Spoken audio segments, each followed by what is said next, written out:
lagi. Aduh, buka puasa juga masih lama. Ngapain ya? Tidur lagi aja deh.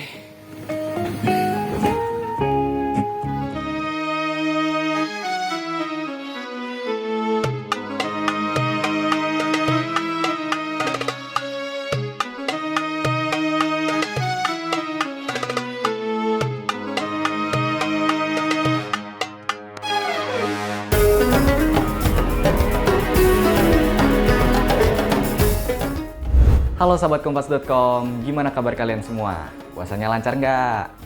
Ayo, siapa yang dari kemarin puasanya tidur-tidur terus nih? Sebenarnya tidur saat puasa itu boleh nggak sih? Terus emang bener ya, tidurnya orang yang berpuasa itu bisa mendapatkan pahala?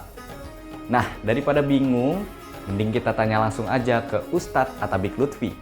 Nah, sahabat kompas.com, kita sekarang sudah bersama Pak Ustadz Atabik Lutfi ya. Assalamualaikum Pak Ustadz. Waalaikumsalam. Iya, gimana kabarnya Pak Ustadz? Sehat? Baik, Alhamdulillah Mas Tommy sehat walafiat. Ya, puasa lancar ya Pak Ustadz? Alhamdulillah sudah berapa ini? Ya. 22 hari ya, Alhamdulillah. Ya, semoga untuk Pak Ustadz Atabik Lutfi dan sahabat kompas.com yang lagi menyaksikan tayangan ini, puasanya lancar ya, nggak ada halangan sampai nanti bertemu di Hari Raya Idul Fitri. Ya, mungkin Pak Ustadz mau sapa sahabat kompas.com dulu yang sedang menonton video ini. Assalamualaikum sahabat kompas.com yang berbahagia. Selamat menjalankan ibadah puasa dan terus saksikan bersama kompas.com. Iya. Oke, langsung aja Pak Ustadz nih. Saya mau tanya nih, mungkin ada teman-teman atau sahabat kompas.com yang menyaksikan video ini yang mungkin belum tahu atau sudah tahu tapi masih kurang paham nih Pak Ustadz tentang hukum tidur saat berpuasa. Nah, itu gimana sih Pak Ustadz hukumnya? Emang benar ya kalau orang yang puasa tidur gitu dapat pahala gitu Pak Ustadz? Baik, terima kasih sahabat kompas.com yang berbahagia. Ibadah puasa itu adalah ibadah agung. Karenanya Allah Subhanahu wa taala di surat Al-Baqarah 183, 185 sampai 186 dan 187 mengingatkan kita apa sih harapan dan tujuan kita berpuasa, yaitu la'allakum tattaqun, supaya kita lebih bertakwa, la'allakum tashkurun, lebih bersyukur, la'allahum yarsyudun, lebih mendapatkan bimbingan atau petunjuk. Dari ayat itu, maka para ulama merumuskan bagaimana hukumnya orang tidur sepanjang hari di bulan puasa. Kalau ditinjau dari sudut pandang hukum fikih namanya, maka tidak ada yang mengatakan bahwa itu membatalkan ibadah puasa. Karena yang membatalkan adalah makan, minum, dan berhubungan yang membatalkan puasa. Itu pun kalau dilakukan dengan sengaja di siang hari. Namun ada satu dimensi lain, yaitu sudut pandang lain yang seharusnya ini menjadi catatan kita bersama untuk menjadi lebih bertakwa, lebih bersyukur, terus mendapatkan bimbingan adalah bahwa puasa kita adalah puasa yang seharusnya bernilai, yaitu berpahala, mendapatkan keutamaan dari Allah. Maka orang yang sepanjang hari tidur sepanjang puasa, ya, itu tidak dapat apa-apa, nggak dapat nilai, nggak dapat pahala, nggak dapat keutamaan. Sebagaimana orang kerja, kerja kok tidur-tiduran, ya lebih baik tidak bekerja begitu ya. Iya, tapi sah secara hukum fikihnya, ia tetap dicatat berpuasa, dicatat saja. Tapi sayang sekali, padahal bulan puasa kesempatan kita untuk terus berbuat baik, menjalankan berbagai jenis kebaikan. Maka saran para ulama di bulan Ramadan ini kita perbanyak mengisi dengan hal-hal positif, hal-hal kebaikan. Sehingga pahala dan nilainya semakin besar di sisi Allah. Itu yang harus kita pahami tentang bagaimana hukum tidur di bulan puasa. Oke, tapi Pak Ustadz, misalkan nih, eh, habis sahur, terus lanjut tidur gitu sampai siang. Terus pas udah siang, aduh, udah mulai mikirnya makan nih, perut udah lapar gitu ya kan. Terus mulut dan jempol nih rasanya udah gatel gitu, pengen gibah atau segala macam. Nah, mungkin ada yang mikir, daripada ngelakuin itu semua, mending tidur aja deh gitu untuk menghindari hal-hal yang negatif gitu kan. Tadi kan Pak Ustadz bilang sendiri, sebenarnya puasa itu kan untuk mengisi dengan kegiatan yang positif gitu ya. Berarti kan untuk menghindari hal-hal negatif juga nih. Itu gimana Pak Ustadz? Ya, tidur itu kan ada dua hal ya. Ada tidur memang kebutuhan, kepatutan. Ya, memang dia wajar tidur. Karena itu kebutuhan fisik kita. Allah jadikan siang hari untuk bekerja, di Al-Quran begitu. Allah jadikan malam hari untuk berehat. Nah, kalau itu sebuah kebutuhan, sebuah kewajaran, amat sangat dianjurkan. Karena kita tidak mungkin kan kerja terus, ibadah terus itu nggak mungkin, menyalahi fitrah ya, sahabat kompas.com. Karenanya kalau tidurnya sesuai kebutuhan, proporsional lah. Kalau lagi kerja ya jangan tidur. Kalau lagi ibadah ya jangan tidur. Tapi untuk dia bisa bekerja dengan baik, beribadah dengan baik kan perlu tidur. Maka malam kita tidur. Mungkin di sela-sela jeda istirahat ada tidur lah setengah jam. Dulu Nabi itu mengajarkan Mas Omi tidur yang disebut dengan qailulah, tidur sebentar di siang hari supaya fresh, supaya keadaannya itu kembali semangat lagi kerjanya. Nah, kalau tidurnya adalah tidur yang dibutuhkan, layak gitu ya, patut, bahasa sekarang apa itu anak muda ya, proporsional, nggak ada masalah. Tetapi kalau tidur sepanjang siang, nah itu yang jadi masalah. Orang sakit nggak mungkin kan tidurnya sama dengan orang sehat. Orang kerja pun beda tidurnya dengan orang yang dia ambil cuti. Nah, disitulah kita sebagai umat yang beragama seharusnya bisa menjunjung tinggi nilai kebaikan.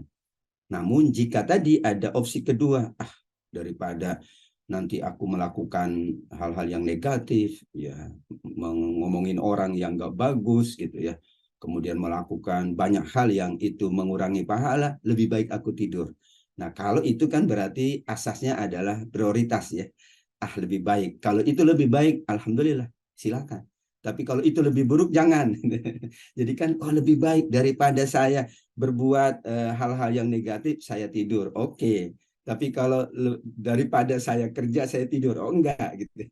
Daripada ibadah, saya tidur. Tidak. Sehingga tidurnya opsional kalau itu malah menjadi yang baik buatnya. Apalagi misalnya kan, ya, Mas Tommy ada anak-anak kan. Anak-anak itu kalau kemudian dia tidak tidur, mungkin dia ingat-ingat kapan bukanya gitu ya. Ngoceh terus gitu ya.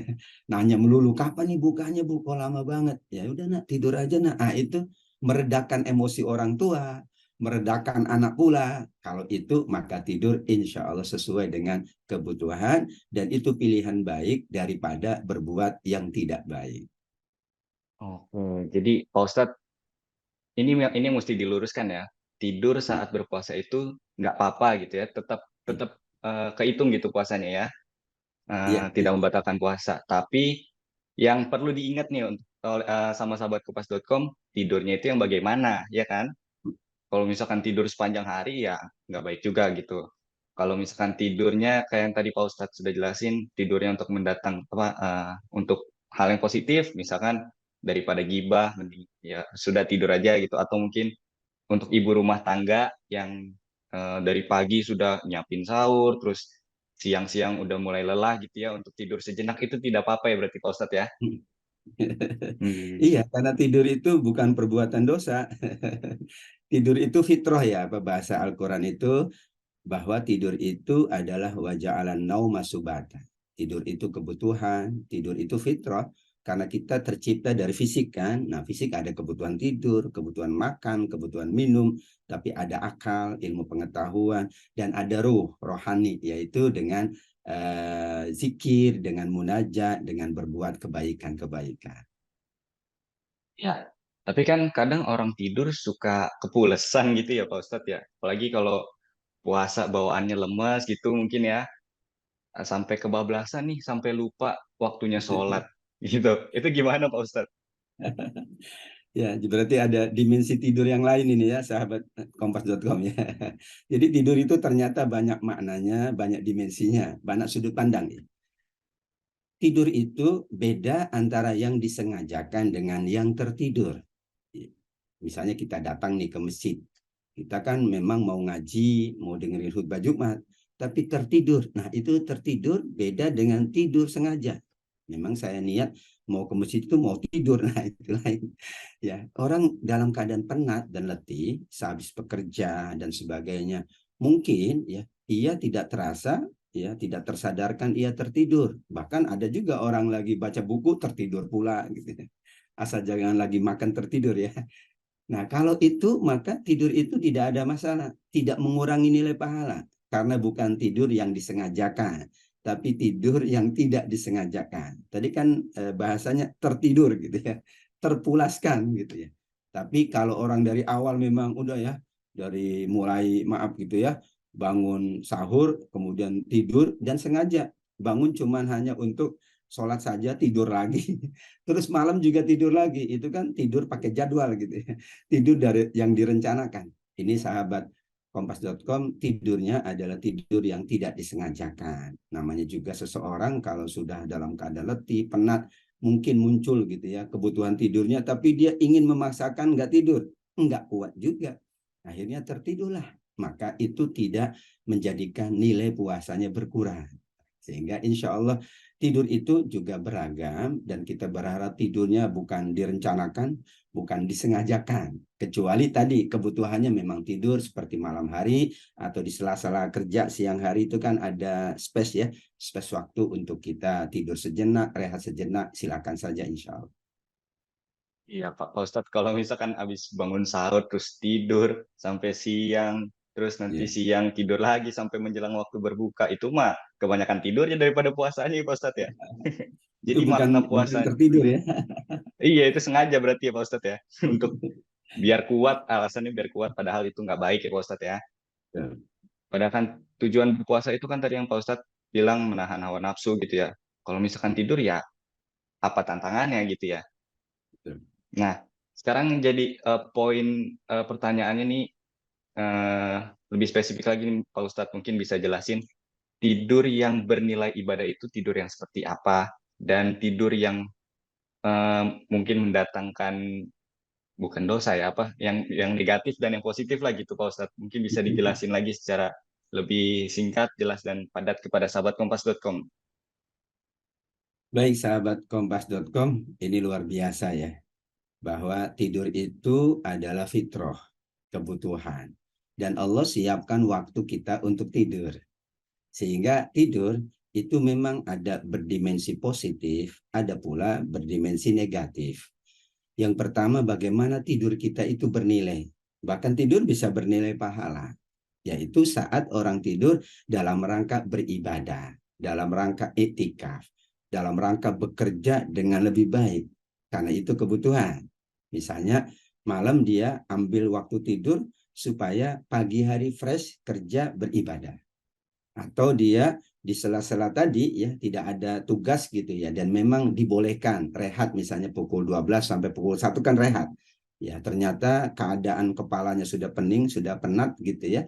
Maka dia ambil waktu tidur sebentar, setengah jam. Itu juga bernilai ibadah karena tujuan itu akan mempengaruhi nilai dari sebuah aktivitas. Innamal a'malu binniyat kata Nabi. Amal tergantung niatnya.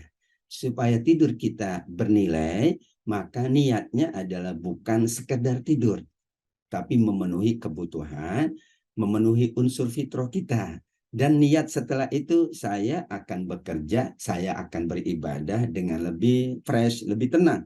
Karena sudah terpenuhi hajat secara fitrahnya. Tidur yang positif, yang bernilai pula, manakala tidur itu adalah sesuai dengan kebutuhan. Misalnya malam kebutuhannya sekian jam, maka itu tidur yang bernilai. Sehingga kalau berlebih-lebihan itu mengurangi nilai, bahkan mungkin tidak bernilai. Tidur lagi, tidur lagi, tidur lagi. Nah itu tidur yang nggak positif gitu ya. Berarti dia nggak punya rencana, nggak punya tujuan, nggak punya motivasi. Ya udah kerjaannya tidur itu ya. Nah, sehingga kalau kerjaannya tidur beda. Kalau tidur itu bernilai, yaitu tidur itu adalah media saja, sarana untuk kerja, sarana ibadah, sarana kesehatan, sarana kita menjalankan kebaikan. Karenanya dibalik itu atau sebaliknya, tidur yang negatif, yang buruk itu manakala tidur yang kemudian mengganggu, bahkan merusak pahala puasa. Tidur yang mungkin mengganggu jam kerja kita, lagi kerja tidur. Padahal seharusnya tidak tidur. Itu tidur yang negatif, bahkan tidak dinilai apa-apa, bahkan mungkin merugikan orang lain. Ya, awalnya orang itu dimintai bantuan, dia tidur gitu ya. Atau kerja bersama kok yang satu tidur, yang satu kerja. Itu bisa berdosa bahkan karena dia mengganggu orang. Dia tidak menjalankan tugas dengan baik. Sama orang ibadah tidur kan berarti ya rusak ibadahnya. Ya, dia lagi sholat kok tidur gitu ya. Maka kata Nabi, kalau orang ngantuk banget dan waktu sholat masih panjang, tidur dulu. Baru kemudian fresh, dia bangun sholat. Hebat kan? Berarti jangan sampai tidur kita mengganggu sholat. Tapi justru tidur itu adalah agar sholat lebih optimal, agar kerja lebih bagus, agar ibadahnya lebih fresh. Tidur yang negatif pula adalah manakala tidur itu tidak mengenal waktu, tidak mengenal keadaan, ya. Semua tidur. Waktu kapanpun tidur, keadaan kapanpun tidur. Nah, itu berarti tidur yang nggak positif, tidur yang negatif. Justru tidur yang positif sebaliknya, kalau dia dengan tidur mencegah dari perbuatan yang negatif, dari perbuatan dosa. Daripada tadi ya, daripada saya ngomongin yang nggak benar, lebih baik saya tidur. Tapi tentu lebih baiknya ada lagi itu, lebih baik nggak tidur. Ya lebih baik ngomongin yang bagus. Kan tadi daripada saya ngomongin yang jelek, lebih baik tidur. Sebetulnya ada yang lebih baik. Daripada saya ngomongin yang jelek, daripada saya tidur, mending ngomongin yang baik atau diam. Itulah kebaikan yang disampaikan oleh baginda Nabi. Insya Allah kita semuanya sahabat kompas.com bisa mengamalkan tidur yang bernilai, tidur yang berpahala di sisi Allah. Amin. Kembali lagi ke niat pribadi masing-masing, tidurnya itu untuk apa ya Pak Ustadz ya? Kalau misalkan sengaja-ngaja tidur untuk biar puasanya kuat gitu alasannya ya nggak boleh gitu. Karena kan Iya, puasa itu sejatinya bukan untuk bermalas-malasan, bukan gitu Pak Ustadz. Iya, betul. tapi pakai tidur itu untuk mengisi energi biar ibadahnya semakin baik lagi. Ya. Mungkin Pak Ustadz punya ini nih, punya tips buat sahabat kompas.com yang puasanya mungkin lemes atau ngantuk terus nih Pak Ustadz. Boleh dikasih pesan-pesan nih untuk sahabat kompas.com. Baik, sahabat kompas.com. Terima kasih nih menyimak dialog kita di kompas.com ya. Terus pantengin aja ya. Insya Allah sangat berguna dan bermanfaat dari para narasumber yang lain. Ya, tipsnya adalah bagaimana kita puasa itu tidak lemes ya. Karena dulu orang-orang puasa juga nggak lemes gitu ya. Kenapa kita lemes? Yang pertama adalah berarti asupannya juga asupan jangan melemeskan gitu ya. Jangan melelahkan. Ya dalam ilmu kesehatan kan gitu. Ada asupan-asupan yang bagus, yang bergizi saat sahur, saat buka puasa yang tidak menimbulkan dampak lelah, ya berlebih-lebihan, dampak lemes. Itu kan memang ada. Ya kita ikutilah saran-saran para pakar ilmu kesehatan. Karena tujuan puasa bukan meninggalkan kerja, bukan meninggalkan ibadah, tapi mengoptimalkan. Nah, karena keadaan fisik sedang lelah, maka kita berikan asupan-asupan yang terbaik. Nah, itulah nanti bagian ilmu kesehatan yang membahasnya secara lebih mendalam. Tapi Nabi memang menganjurkan ya dengan asupan-asupan yang bagus, asupan-asupan yang bergizi lah supaya menghindari hal-hal yang mengakibatkan lemes, ngantuk terus gitu ya. Kan ada beberapa hal yang membuat orang itu jadi lebih banyak ngantuk. Misalnya porsi ininya lebih banyak begitu ya, 3 piring. Nah, ya nanti bisa ngantuk itu ya. Tapi bagaimana memadai untuk perut? Ya, karena perut memang harus diisi, tapi yang diisi dengan yang positif-positif. Maksudnya yang sesuai lah gitu ya, porsinya dan sebagainya. Yang kedua juga kita manage waktu dengan baik. Karena manajemen waktu itu kan merupakan manajemen kehidupan. Oh, ini waktunya saya makan, waktunya saya kerja, waktunya saya ibadah, waktunya saya tidur. Nah, kalau kita memanage dengan baik, maka nggak akan berkurang itu ya. Sama dengan kita kan juga memanage waktu kerja kan. Saya kerja ya dari jam 8 sampai jam sekian, rehat, saya kerja lagi. Itu kan enak gitu ya, enjoy. Ya, kelelahan dan kelitihannya tidak terasa karena dia asyik ya, enjoy dengan kerjanya. Maka manajemen waktu, kapan kita tidur, kapan kita ibadah, kapan kita kerja. Nabi menganjurkan itu. Ya beliau waktu malam, dia beliau untuk tidur, tapi untuk ibadah juga. Waktu siang beliau bekerja untuk keluarga juga. Sehingga manajemen waktu itu akan mengurangi ya dampak lelah dan letih. Ya, berikutnya memang bagaimana tipsnya bahwa kita selalu ingat dengan keutamaan-keutamaan. Keutamaan ibadah, keutamaan kerja di bulan Ramadan nih sayang. Kalau keutamaan tidur nggak dibahas ya. Keutamaan kerja, keutamaan ibadah, keutamaan berbuat baik, dilipat gandakan pahalanya. Kita adalah makhluk spiritual. Makhluk spiritual itu butuh spirit, butuh motivasi-motivasi. Salah satu motivasinya adalah kita mengetahui keutamaannya. Ini saya kalau kerja dapat apa? Itu kan keutamaan. Saya ibadah dapat apa? Saya tidur nggak dapat apa, Pak. Maka dengan mengetahui, yakin dengan keutamaan sebuah ibadah atau sebuah pekerjaan, kita akan termotivasi. Karena anak-anak gitu. Ayah, kalau aku puasa, aku dapat apa? Nah, itu motivasi. Ya tentu karena usia anak-anak dibolehkan lah. Kalau kita yang udah dewasa ya, jangan dikit-dikit nanya saya dapat apa. Tapi yakinlah akan dapat. Nah, motivasi itu penting kan. Saya kerja dapat apa. Memang sudah kita kalkulasikan. Dan Allah sudah menjamin orang puasa akan dilipat gandakan pahalanya, dibuka pintu surganya, orang beribadah sepanjang Ramadan diampuni dosa-dosanya. Nah, saat kita meyakini, memahami motivasi-motivasi itu, insya Allah keletihan dan kepenatan itu ada, tetapi kita dapat kalahkan. Kita dapat apa namanya ganti dengan ketenangan, kenikmatan, enjoy gitu ya melakukan sebuah aktivitas kebaikan. Dan terakhir tentunya sahabat kompas.com, kita tidak menafikan ya bahwa kita semuanya itu membutuhkan teman, membutuhkan sahabat. Dikatakan kita makhluk sosial. Jadi ini jadi ada cerita ya. Orang itu kalau temennya tukang tidur, dia juga lama-lama jadi tukang tidur. Tapi kalau temennya itu rajin semangat, ya dia terbawa. Itu kan isyarat dari hadis Nabi. Perumpamaan berteman dengan orang baik seperti berteman dengan penjual parfum kalau sekarang ya. Sehingga kan dia dapatlah harum-harumnya dikit gitu ya. Meskipun nggak beli, meskipun ketemunya cuma sebentar, tapi kan nempel gitu ya harum-harumnya. Maka pertemanan itu juga akan mempengaruhi kualitas dari ibadah dan kerja kita di bulan Ramadan. Coba kalau satu grup kerja, satu ruang kerja, semuanya semangat. Yang tadinya lemes-lemes, wah dia aja semangat, masa aku nggak bisa semangat kan gitu ya. Ada motivasi dari teman. Memang itu penting. Ya, sehingga berpuasa puasa itu adalah ibadah kebersamaan, bekerja ibadah kebersamaan. Sehingga kalau kita memiliki teman-teman yang baik, teman-teman yang semangat, kita jadi semangat. Maka dijaga ini kebersamaan kita dalam kebaikan-kebaikan, semangat dalam kebaikan. Meskipun penat, itu adalah wajar. Kalau ada orang puasa ya Mas Tom nggak ada yang nggak penat, nah ini puasa apa nggak? Jangan-jangan nggak puasa. Karena itu memang apa ya, keadaan tubuh alamiah gitu ya. Penat itu alamiah. Tapi tadi temannya kok bisa ya? Dia malam-malam tetap kerja.